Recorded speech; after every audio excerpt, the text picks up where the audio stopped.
नमस्कार बच्चों। स्वागत है आपका हिंदी को नई ऊंचाइयों पर ले जाने वाले आपके अपने चैनल हिंदी आयाम में। तो बच्चों, आज का हमारा टॉपिक है भरत राम का प्रेम, जो कि तुलसीदास जी द्वारा रचित है। आइए शुरू करते हैं।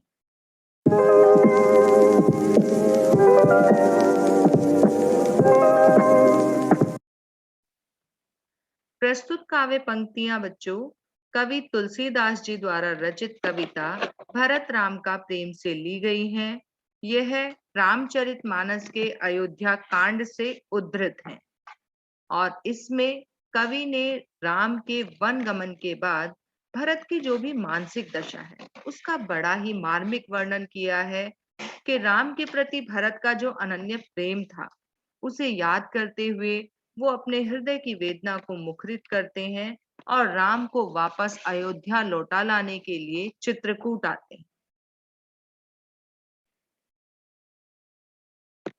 अब इसका अर्थ समझ लेते हैं।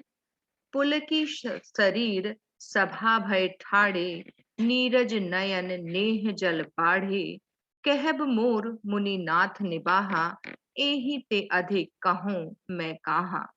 इन पंक्तियों में जब भरत सभा के बीच में मुनि वशिष्ठ द्वारा अपनी बात बतलाने के लिए खड़े किए जाते हैं तो उनका शरीर पुलकित हो जाता है और वो पुलकित शरीर से, रोमांचित शरीर से सभा भय ठाड़े, सभा में खड़े होते हैं।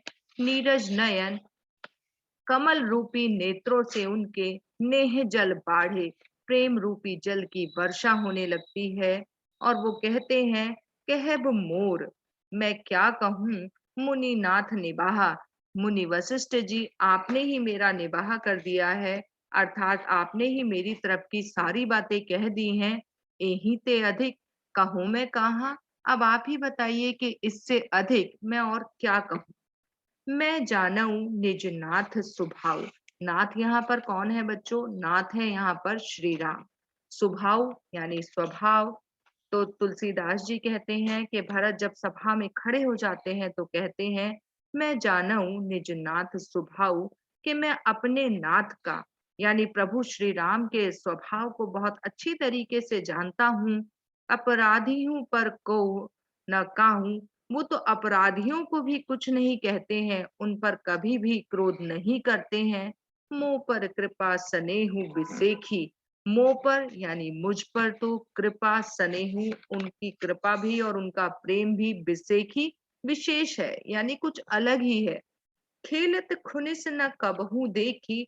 खेल में भी कभी उन्होंने मुझसे कोई खुनिस यानी कोई शत्रुता नहीं मैंने कभी उनकी देखी कि उन्होंने मेरे ऊपर कभी खेल में भी कोई शत्रुता निकाली हो या कोई खींच करी हो। शिशुपन ते परिहरेहु न संगु। शिशुपन ते यानी बचपन से ही कभी भी उनका संग मैंने नहीं छोड़ा। कबहू न की न मोर मन भंगु। और कभी उन्होंने मेरे मन को भंग नहीं करा यानी नहीं तोड़ा। मैं प्रभु कृपा रीति जिय जो ही, हारे हूँ खेल जिता वही मोही। मैं हमेशा से प्रभु कृपा का अभिलाषी रहा हूँ। उन्होंने मुझ पर हमेशा से अपनी कृपा बनाकर रखी है और मुझे हारा हुआ खेल भी हमेशा जिता दिया। आगे बच्चों, चौपाई के बाद ये दोनों दोहे हैं, तो दोहे में क्या है आइए समझ लेते हैं। महु स्नेह सकोच बस सन्मुख कहीं न बैन, दर्शन तृप्त न आज लगी प्रेम पियासे नैन। महु स्नेह सकोच बस, अर्थात मैंने तो कभी भी संकोच वश और स्नेह के कारण उनके सामने कुछ नहीं कहा, लेकिन आज मैं कहना चाहता हूँ, दर्शन तृप्त न आज लगी प्रेम पियासे नैन। मेरे जो प्रेम से भरे हुए नैन हैं वो कभी भी उनका दर्शन पाकर तृप्त नहीं होते हैं, अर्थात उनमें उनका दर्शन पाने की अभिलाषा हमेशा बनी रहती है। अब इन पंक्तियों में कौन सी बातें विशेष रूप से कही गई हैं उनको समझते हैं। इन पंक्तियों में भरत का राम के प्रति अनन्य प्रेम अभिव्यक्त हुआ है, अर्थात राम और भरत के बीच जो प्रेम की पराकाष्ठा है वो दर्शित हुई है। अवधि भाषा का सुंदर प्रयोग किया गया है, क्योंकि रामचरितमानस बच्चों अवधि भाषा में ही लिखा गया है। माधुर्य, अगर गुण की बात करी जाए तो माधुर्य गुण है इन पंक्तियों में, और अभिधा शब्द शक्ति का प्रयोग हुआ है। अलंकार भी साथ साथ समझेंगे इसमें। नीरज नयन यानी कमल रूपी नयन तथा नेह जल प्रेम रूपी जल, इसमें रूपक अलंकार है। दोहा चौपाई छंद है और पूरा जो पद है वो संगीतात्मकता की छट को लिए हुए है। और अनुप्रास अलंकार तो आपने देखा ही है, नीरज नयन नेह जल, इन सब में अनुप्रास अलंकार की छटा बिल्कुल अलग से बनती है। इसके बाद बच्चों दूसरे पद पर आ जाते हैं। विधि न सके सही मोर दुलारा, नीच बीच जननी मिस पारा। अब भरत कहते हैं कि विधि से, विधि मतलब भाग्य से, न सके सही मोर दुलारा, यानी भाग्य मेरा ये जो दुलार है, मेरा जो प्रेम है, ये सहन नहीं कर पाया। नीच बीच जननी मिस पारा, और बीच में ही माँ ने ऐसा कुटिल कर्म कर दिया। यही कहत मोहि आजु न शोभा, अपनी समुझी साधु सुचि कोभा। भरत कहते हैं कि आज इस सभा में ये बात कहते हुए मुझे बिल्कुल भी शोभा नहीं प्राप्त हो रही है, क्योंकि जो साधु होता है वो अपनी पवित्रता का बखान स्वयं कैसे कर सकता है। यानी अब यहाँ पर अर्थात क्या कहना चाहते हैं भरत, समझिएगा कि भरत कहना चाहते हैं कि मैं अपनी माँ को अपने मुंह से ही यदि नीच कहता हूँ तो भी मुझे यह शोभा नहीं देता है। मातु मंदिर में साधु सुचाली, मैं अपनी माँ को कैसे कुटिल और स्वयं को सुचाली साधु, यानी जो पवित्र साधु है, ऐसा कैसे कह सकता हूँ। उर अस आनत कोटि कुचाली, ऐसा कहते हुए भी मेरे मन में करोड़ों बार लानत आती है। मेरा मन करोड़ों बार इस चीज के लिए क्षमा प्रार्थी है कि मैं अपनी माता को नीच कहना चाहता हूँ या नीच कह रहा हूँ। परई की को देव बाली सुसाली, मुक्ता प्रसव की संबुक काली। और आगे भरत कहते हैं कि क्या कोदव, कोदव जो एक निम्न श्रेणी का अनाज है, क्या उसकी बाली से सुसाली यानी बहुत अच्छा अनाज कैसे पैदा हो सकता है। मुक्ता प्रसव की संबुक काली, और जो काला धोंदा है उससे कैसे उत्तम कोटि का रत्न मिल सकता है। सपने हूँ दोसक ले सुन काहू, मोर अभाग उदधि अवगाहू।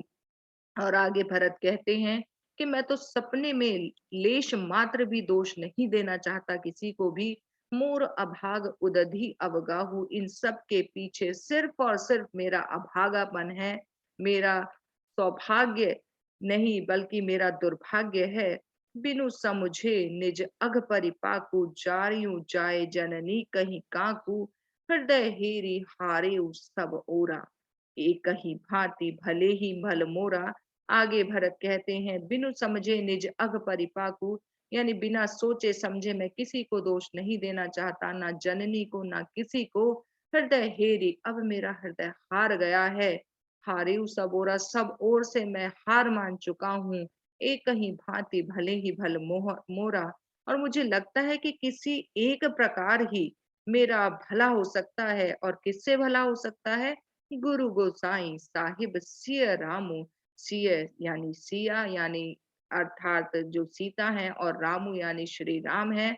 तो भरत जी कहते हैं कि गुरु गोसाई, गुरुदेव से, और जो मेरे साहब सिया रामचंद्र जी हैं, उनके द्वारा ही लागत मोहि नीक परिणामो। अब मुझे ऐसा लगता है कि मेरा परिणाम उन इन सब के द्वारा ही मुझे उत्तम परिणाम की प्राप्ति हो सकती है। इनके इन सब के बिना अब मेरा कहीं से भी और कोई भी भला करने वाला मुझे नहीं दिखाई देता।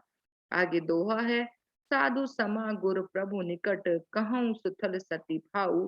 प्रेम प्रपंचु की झूठ फुर जा नहीं, मुनि रघुराहु। और आगे भरत जी कहते हैं साधु समा गुरु प्रभु निकट, यानी प्रभु के निकट ही ये पूरी सभा बैठी हुई है और सभी बैठे हुए हैं प्रेम प्रपंच की झूठ फुर। और मेरे जो मुनिदेव हैं और जो रघुराव यानी श्री राम है, वो जानते हैं कि मेरा प्रेम प्रपंच से रहित है, इसमें तनिक भी झूठ नहीं, लेश मात्र भी झूठ नहीं है। आइए इसके विशेष पर नजर डाल लेते हैं हम। और इस विशेष में अगर आपको कभी लिखने के लिए बच्चों आता है तो आप बता सकते हैं कवि तुलसीदास जी हैं। जैसा कि आपको पता है कविता भरत राम का प्रेम है, भाषा अवधि है, शैली दोहा और चौपाई है, और रस इसमें करुण रस, क्योंकि यहाँ पर जो भरत हैं उनकी करुण व्यथा श्री राम के प्रति दर्शाई गई है। छंद दोहा चौपाई हैं, अलंकार मातु मंदिर और साधु सुचाली, कोटि कुचाली, इन सभी में अनुप्रास अलंकार है। मुक्ता काली, इसमें दृष्टांत अलंकार है। दृष्टांत अलंकार किस लिए है बच्चों? क्योंकि यहाँ पर उदाहरण के द्वारा चीजों को समझाया गया है। शब्द चयन लाक्षणिकता प्रधान है और तुकांत गुण है, माधुर्य का गुण है इसमें। और सार अगर हम इस पूरे पद का जाने तो इस पूरे पद का सार है कि भरत के भ्रातृ प्रेम की इसमें आदर्श प्रस्तुति की गई है।